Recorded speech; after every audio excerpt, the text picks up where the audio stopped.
괜찮아요? 문이 열려요. 문이 열려! Are you okay inside? The door is open. 괜찮아요? 문이 열려요.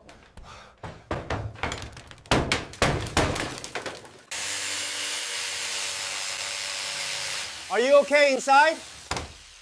The door is open. 조심해, 조심해.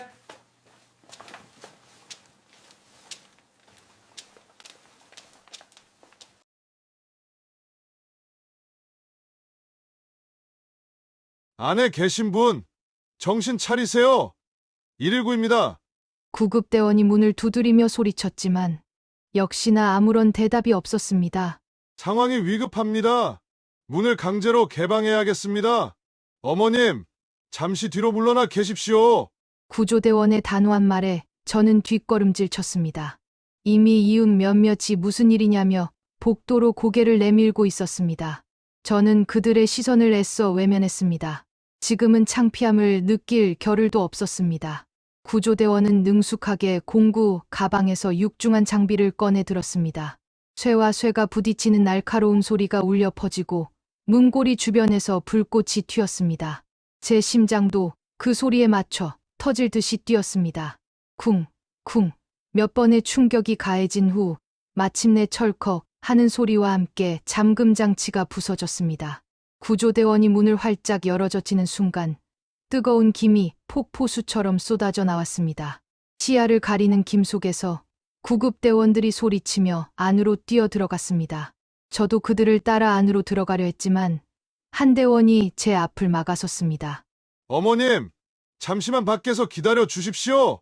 저는 그저 발을 동동 구르며 초조하게 기다릴 수밖에 없었습니다. 제발, 제발 사람만 있기를. 잠시 후 안에서 다급한 목소리가 들려왔습니다. 환자 의식은 혼미한 상태. 맥박은 약하지만 잡힙니다. 그런데 환자 이송이 어렵습니다. 하복부에 안녕하세요, 여러분. 얼마 전 제게 일어난 이야기를 들려드릴게요. 얼마나 황당한 일이었는지 한번 들어봐 주세요. 어머니, 저 민준이에요. 지금 혹시 저희 집에 한 번만 가주실 수 있어요? 새벽 잠이 많기로는 동네에서 둘째가라면 서러울 제가 그날따라 등골을 타고 흐르는 서늘한 기운에 잠을 깼습니다. 아니, 어쩌면 아들놈의 목소리에 깃든 그 미세한 떨림이 제 70년 묵은 잠을 깨웠는지도 모르겠습니다. 수화기 넘어 아들의 목소리는 평소의 자신감 넘치는 모습과는 거리가 멀었습니다. 잦은 해외 출장에도 늘 씩씩하던 아들이었습니다. 그런데 오늘따라 그 목소리는 물에 젖은 솜처럼 무겁고 다급했습니다. 소연이가 전화를 안 받아. 어제 저녁부터 계속했는데 혹시 무슨 일이라도 생긴 건지. 어머니가 가까이 계시니 한 번만. 저는 그저 신혼의 아내가 남편의 전화를 잠시 피하는 흔한 사랑 싸움이려니 생각했습니다. 하지만 아들은 현관 비밀번호까지 알려주며 제게 간곡히 부탁했습니다. 그 순간 제 마음속에 작은 돌멩이 하나가 툭 하고 떨어졌습니다. 불길한 예감의 시작이었습니다. 아들 내외의 신혼집에 도착했을 때 그 예감은 거대한 바위가 되어 제 가슴을 짓누르기 시작했습니다. 모든 것이 정상이 아니었습니다. 집안은 불이 꺼진 채 적막감에 휩싸여 있었고 현관에는 며느라이의 구두가 가지런히 놓여 있었습니다. 분명 집에는 사람이 있었습니다. 그런데 이상했습니다. 다른 방문은 모두 활짝 열려 있는데 유독 안방 화장실 문만 굳게 닫혀 있었습니다. 그리고 그 좁은 문틈으로 마치 저승의 등불처럼 섬뜩한 빗줄기가 새어 나오고 있었습니다. 아무리 며느라이의 이름을 부르고 문고리를 흔들어도 안에서는 아무런 기척이 없었습니다. 그 순간 제 머릿속은 하얗게 비어버렸습니다. 샤워를 하다 쓰러진 건 아닐까? 이대로 늦으면. 저는 떨리는 손으로 119 버튼을 눌렀습니다. 그리고 잠시 후 육중한 소리와 함께 문이 열렸을 때 제 눈앞에 펼쳐진 광경은 제 70. 평생 단 한 번도 상상해 본 적 없는 지옥과도 같은 희극이었습니다. 제 이름은 박순자. 올해 70하고도 2해를 더 넘긴 평범한 할머니입니다. 남편은 10년 전 먼저 하늘로 보냈고 지금은 금쪽 같은 내 새끼, 아들 민준이 하나만 바라보며 살고 있습니다. 대기업에 다니며 해외를 제 집처럼 드나드는 아들은 제 유일한 자랑이자 삶의 이유였습니다. 그런 아들이 작년에 드디어 배필을 만났습니다. 하늘에서 내려온 선녀가 따로 없을 만큼 곱고 착한 아이, 소연이가 바로 제 며느리입니다. 두 아이가 알콩달콩 살아가는 모습을 보는 것이 제게는 가장 큰 행복이었습니다. 아들이 잦은 출장으로 집을 비울 때면 저는 일부러 며느라이를 불러 함께 밥을 먹고 시장을 보며 외로움을 달래주곤 했습니다. 소연이도 그런 저를 친정어머니처럼 따랐습니다. 어머님, 이거 새로 나온 영양제인데 한번 드셔보세요. 어머님, 주말에 저랑 온천이라도 다녀오실래요? 그 살가운 목소리를 들을 때면 저는 세상을 다 가진 기분이었습니다.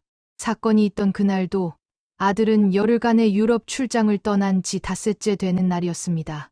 저는 여느 때처럼 며느라이에게 줄 것저리를 담그고 단잠에 빠져들었습니다. 그런데 그 평화로운 정적을 깬 것이 바로 아들놈의 전화였습니다. 새벽 2시가 넘은 시간이었습니다. 이 시간에 아들이 전화를 할 리가 없었습니다. 유럽과는 시차가 맞지 않았습니다. 가슴이 철렁 내려앉는 것을 느끼며 전화를 받았습니다. 어머니, 저 민준이에요. 역시나 아들의 목소리는 정상이 아니었습니다. 잠이 덜 깬 목소리가 아니었습니다. 바짝 마르고 갈라진 불안과 초조함으로 가득 찬 목소리였습니다. 무슨 일이냐, 아가? 이 시간에 웬일이야? 제 질문에 아들은 한숨을 쉬며 말을 이었습니다. 소연이가 전화를 안 받아요. 어제 저녁부터 수십 통을 했는데 계속 받지를 않아요. 메시지를 확인하지도 않고요. 평소에 이런 아이가 아닌데 혹시 무슨 일이 생긴 건 아닐까요? 저는 아들을 안심시키려 애썼습니다. 피곤해서 깊이 잠들었겠지. 신혼이라지만 너도 너무 들볶는 거 아니냐. 젊은 애들끼리 다투기라도 한 게야? 하지만 아들의 불안은 쉬이 가라앉지 않았습니다. 어머니, 제발 부탁해요. 우리 집 현관 비밀번호가 201호예요. 어머니가 지금 바로 가셔서 소연이가 괜찮은지 한 번만 확인해 주시면 안 돼요? 제가 지금 비행기를 타고 갈 수도 없고 정말 미치겠어요. 아들의 목소리에는 단순한 걱정을 넘어선 거의 절규에 가까운 무언가가 담겨 있었습니다. 101호는 며느라이의 생일이었습니다. 그 번호를 듣는 순간 저는 더 이상 아들의 부탁을 거절할 수 없었습니다. 알겠다, 아가. 어미가 지금 바로 가볼 테니 너는 걱정 말고 있어라. 전화를 끊고 저는 서둘러 겉옷을 챙겨 입었습니다. 아들 내외의 아파트는 저희 집에서 걸어서 10분 거리였습니다. 한밤중에 차가운 공기가 옷깃을 파고들었지만 그보다 더한 한기가 제 등골을 타고 흘렀습니다. 제발 아무 일도 없어야 할 텐데. 아들 내외가 사는 아파트는 이 동네에서 가장 좋은 신축 아파트였습니다. 밤에도 환하게 불을 밝힌 아파트 단지에 들어서자 제 마음은 더욱 무겁게 가라앉았습니다. 고요한 복도를 지나 15층 아들의 집 앞에 섰습니다. 저는 잠시 심호흡을 하고 떨리는 손으로 도어록 키패드에 손을 뻗었습니다. 1, 0, 1, 5. 경쾌한 전자음과 함께 잠금 장치가 해제되는 소리가 유난히 크게 울렸습니다. 저는 조심스럽게 문을 열고 안으로 들어섰습니다. 소연아, 나다. 시험이다. 집안은 칠흑 같은 어둠과 무거운 침묵에 잠겨 있었습니다. 저는 더듬더듬 벽에 스위치를 찾아 거실 불을 켰습니다. 환하게 드러난 집안은 평소처럼 깔끔하게 정돈되어 있었습니다. 소파 위의 쿠션도 테이블 위의 잡지책도 모두 제자리에 있었습니다. 그런데 이상했습니다. 집안 어디에서도 사람의 온기가 느껴지지 않았습니다. 아가, 안에 있느냐? 자고 있는 게야? 저는 애써 태연한 척하며 소리쳤지만 돌아오는 대답은 없었습니다. 현관을 돌아보니 며느라이의 하이힐이 신발장 앞에 가지런히 놓여 있었습니다. 분명 집 안에 있는 것이 틀림없었습니다. 저는 작은 방부터 차례대로 확인하기 시작했습니다. 서재도 옷방도 모두 텅 비어 있었습니다. 불길한 예감이 점점 현실로 다가오는 것 같았습니다. 마지막으로 남은 곳은 안방이었습니다. 저는 마른 침을 삼키며 안방 문고리를 잡았습니다. 문은 잠겨 있지 않았습니다. 조심스럽게 문을 열자 잘 정돈된 침대가 눈에 들어왔습니다. 하지만 그곳에도 며느라이는 없었습니다. 이제 남은 공간은 단 한 곳, 안방에 딸린 화장실뿐이었습니다. 그리고 그 순간 저는 깨달았습니다. 집 안의 모든 문이 열려 있었지만 유독 그 화장실 문만은 굳게 닫혀 있다는 사실을 말입니다. 그리고 그 좁고 어두운 문틈 아래로 한 줄기 빛이 새어 나오고 있었습니다. 마치 그 안에 모든 비밀이 있다는 듯이 그 빛은 제 심장을 향해 날카롭게 꽂히는 것 같았습니다. 제 심장이 미친 듯이 뛰기 시작했습니다. 저는 홀린 듯이 그 문으로 다가갔습니다. 차갑고 단단한 문에서는 아무런 소리도 들리지 않았습니다. 문틈으로 새어나오는 빛만이 그 안에 누군가 있다는 유일한 증거였습니다. 소연아, 아가, 안에 있니? 대답 좀 해보렴. 저는 문을 두드리며 애타게 며느리의 이름을 불렀습니다. 하지만 문 너머에서는 여전히 아무런 대답이 없었습니다. 문고리를 잡아 돌려보았지만 문은 안에서 단단히 잠겨 있었습니다. 그 순간 제 머릿속에서 온갖 끔찍한 상상들이 폭주하기 시작했습니다. 혹시 샤워를 하다가 미끄러져 머리를 다친 것은 아닐까? 뜨거운 물에 정신을 잃고 쓰러진 것은 아닐까? 아니면 심장마비라도. 저는 며칠 전 뉴스에서 보았던 비극적인 사건을 떠올렸습니다. 젊은 여성이 욕실에서 쓰러진 채 발견되었지만 너무 늦게 발견되어 결국 목숨을 잃었다는 이야기였습니다. 그 이야기가 지금 제 눈앞의 현실이 될 수도 있다는 생각에 피가 차갑게 식었습니다. 아들에게 이 사실을 알려야 할까? 아니, 지금 아들에게 연락한다고 해서 달라질 것은 없었습니다. 오히려 먼 타국에 있는 아들에게 씻을 수 없는 걱정만 안겨줄 뿐이었습니다. 아가, 제발 대답 좀 해봐. 문 좀 열어보렴. 저는 거의 울부짖으며 문을 주먹으로 내리쳤습니다. 하지만 단단한 나무 문은 제 절박한 외침을 비웃기라도 하듯 미동도 하지 않았습니다. 시간은 흐르고 있었습니다. 1분, 1초가 며느라이의 생명을 앗아갈 수도 있었습니다. 이대로는 안 됐습니다. 결단을 내려야 했습니다. 저는 떨리는 손으로 전화를 걸었습니다. 그리고 망설임 없이 3개의 숫자를 눌렀습니다. 1, 1, 9. 네, 119입니다. 무엇을 도와드릴까요? 사람이 화장실에 갇혔어요. 쓰러진 것 같아요.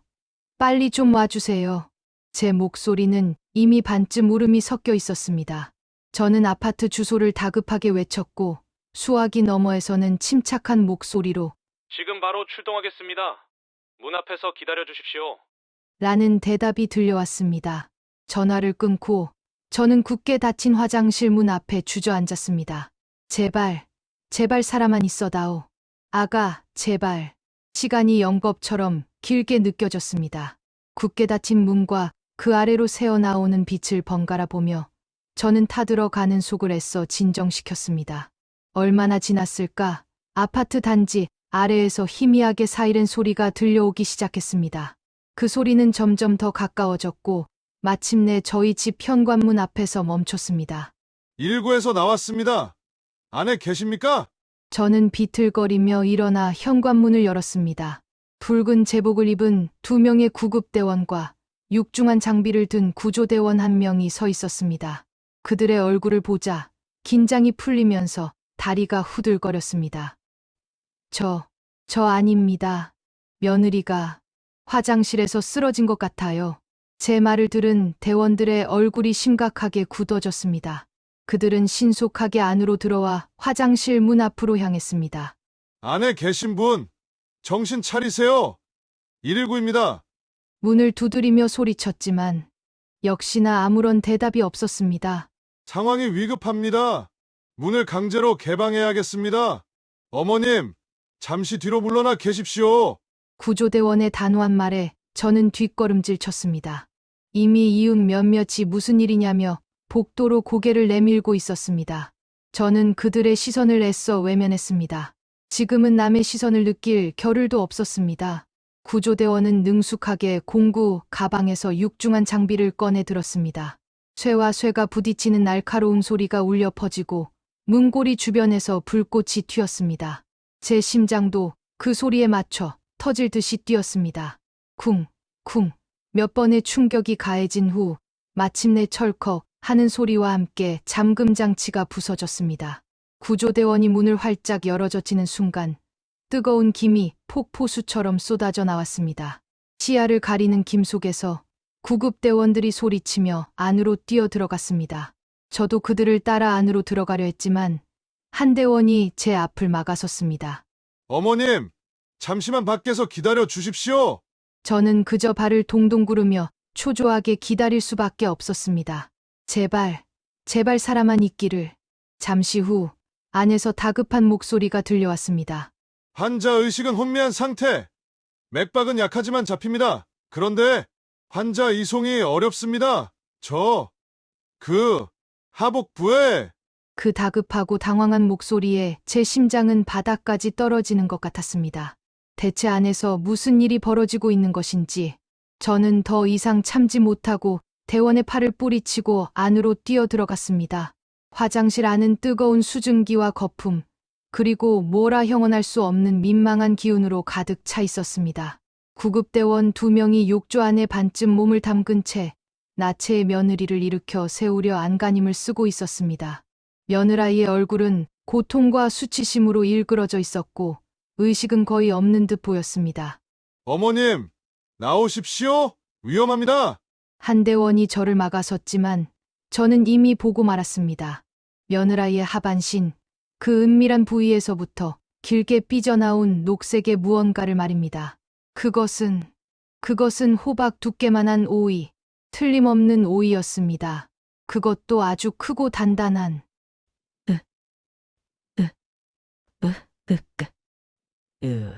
대원들이 며느리의 몸을 들것으로 옮기려 하자 며느리의 입에서 고통스러운 신음이 터져 나왔습니다. 그 순간 상황의 심각성을 깨달은 대장이 소리쳤습니다. 이대로 옮기면 내부 손상이 더 심해진다. 이물질이 완전히 박혀 있어. 지금 당장 가장 가까운 대학병원 응급실 산부인과로 연락해. 긴급 수술 준비하라고 전해. 산부인과, 긴급수술, 그 단어들이 제 귓가에 천둥처럼 울렸습니다. 상황은 제가 상상했던 것보다 훨씬 더 끔찍하고 심각했습니다. 대원들은 어찌할 바를 몰라 하는 저를 뒤로 한 채 조심스럽게 며느리의 몸을 고정하고 들것에 씌웠습니다. 그 와중에도 제 눈은 바닥에 널브러진 다른 채소들을 보고 말았습니다. 가지, 오이, 당근, 부엌에 있어야 할 그것들이 왜 이곳에 이런 끔찍한 모습으로 뒹굴고 있는 것인지 제 머릿속이 차갑게 얼어붙었습니다. 이것은 단순한 사고가 아니었습니다. 한 여인의 가장 깊고 수치스러운 비밀이 가장 끔찍한 방식으로 세상에 드러나는 순간이었습니다. 구급차의 사이렌 소리가 밤의 정적을 가르며 울려 퍼졌습니다. 저는 며느리의 손을 꼭 잡은 채 흔들리는 구급차 안에서 하염없이 눈물만 흘렸습니다. 응급실에 도착하자마자 며느리는 곧장 수술실로 옮겨졌습니다. 저는 차가운 복도 의자에 홀로 남아 수술실의 빨간 불만 멍하니 바라보았습니다. 이물질 제거 수술. 의사는 제게 그렇게 설명했습니다. 그 무미건조한 의학 용어 뒤에 숨겨진 끔찍하고 민망한 진실을 저는 차마 입에 담을 수 없었습니다. 수술이 진행되는 동안 저는 먼 타국에 있는 아들에게 전화를 걸어야 했습니다. 무슨 말을 해야 할까? 뭐라고 거짓말을 해야 이 상황을 무사히 넘길 수 있을까? 어머니, 소연이는요? 괜찮은 거예요? 아들의 목소리는 금방이라도 울음이 터질 듯 다급했습니다. 저는 애써 목소리의 떨림을 감추며 준비한 거짓말을 내뱉었습니다. 아가, 소연이가 갑자기 복통이 심해서 응급실에 왔다. 급성 맹장염인 것 같다고. 지금 막 수술에 들어갔으니 너무 걱정하지 말거라. 맹장염. 제가 생각해낼 수 있는 가장 그럴듯하고 가장 평범한 병명이었습니다. 아들은 제 말에 안도의 한숨을 내쉬면서도 당장 비행기 표를 알아보고 귀국하겠다고 했습니다. 저는 그런 아들을 극구 말렸습니다. 이제 막 수술에 들어갔고 큰 수술이 아니니 괜찮을 것이라고. 오면 소연이가 더 걱정할 것이라고. 2시간 가까이 지났을까 수술실 문이 열리고 의사가 나왔습니다. 저는 벌떡 일어나 그에게 달려갔습니다. 수술은 잘 끝났습니까? 네, 다행히 위험한 상황은 넘겼습니다. 이물질은 성공적으로 제거했고 내부 손상이 조금 있었지만 봉합수술도 잘 마쳤습니다. 환자는 마취해서 깨면 일반 병실로 옮겨질 겁니다. 의사는 제게 작은 플라스틱 통에 담긴 이물질을 보여주었습니다. 토막난 오이였습니다. 저는 그것을 차마 정면으로 바라볼 수 없었습니다. 이 작은 채소 하나가 제 아들의 가정을 얼마나 큰 위기로 몰아넣었는지, 이 비밀을 저는 과연 평생 지킬 수 있을까요? 며느라이는 이틀 뒤 일반 병실로 옮겨졌고, 마취에서 깨어난 소연이는 저를 보자마자 이불을 뒤집어 쓰고 아이처럼 울기 시작했습니다. 그 울음 속에는 미안함과 수치심, 그리고 죽음의 문턱에서 살아 돌아온 것에 대한 안도감이 뒤섞여 있었습니다.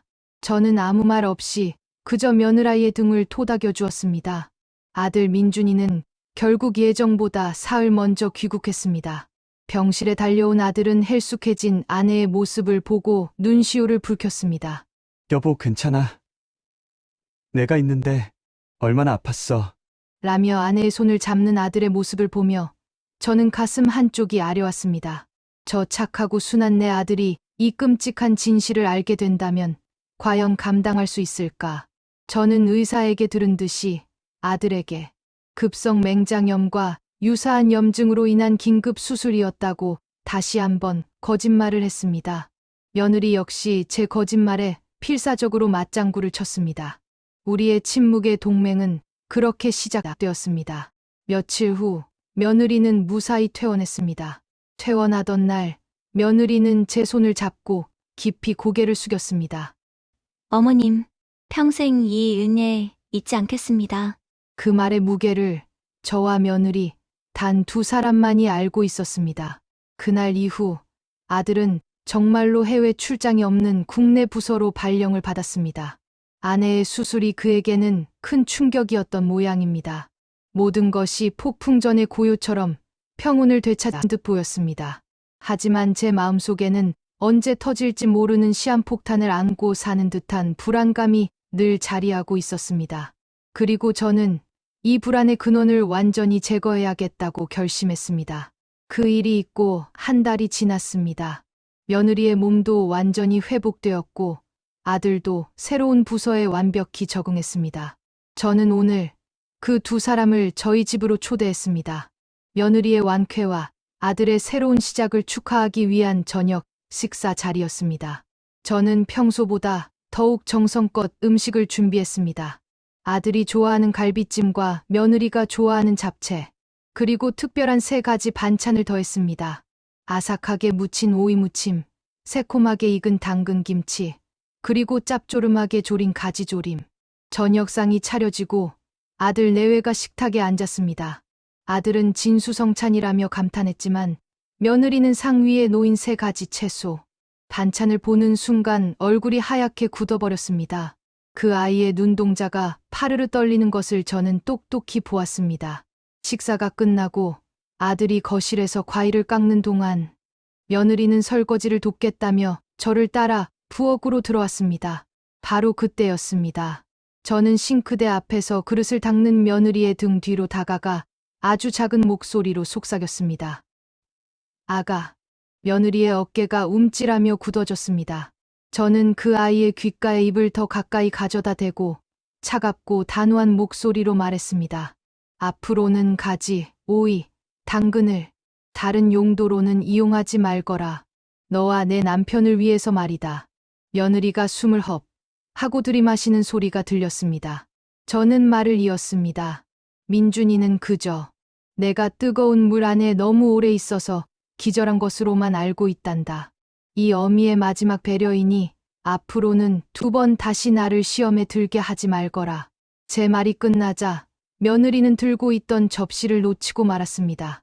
쨍그랑 하는 날카로운 소리와 함께 접시는 산산조각이 났습니다. 하지만 저와 며느리, 그 누구도 그 소리에 놀라지 않았습니다. 이미 우리 사이의 모든 것은 그날 밤 그 욕실에서 부서져 버렸기 때문입니다. 이제 남은 것은 이 위태로운 평화를 지키기 위한 침묵의 약속뿐이었습니다.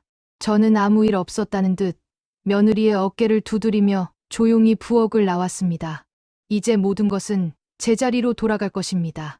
적어도 그렇게 보여야만 했습니다. 지금까지 민망하지만 실제 있었던 일을 재구성한 이야기를 들어주셔서 감사합니다. 여러분 건강하세요.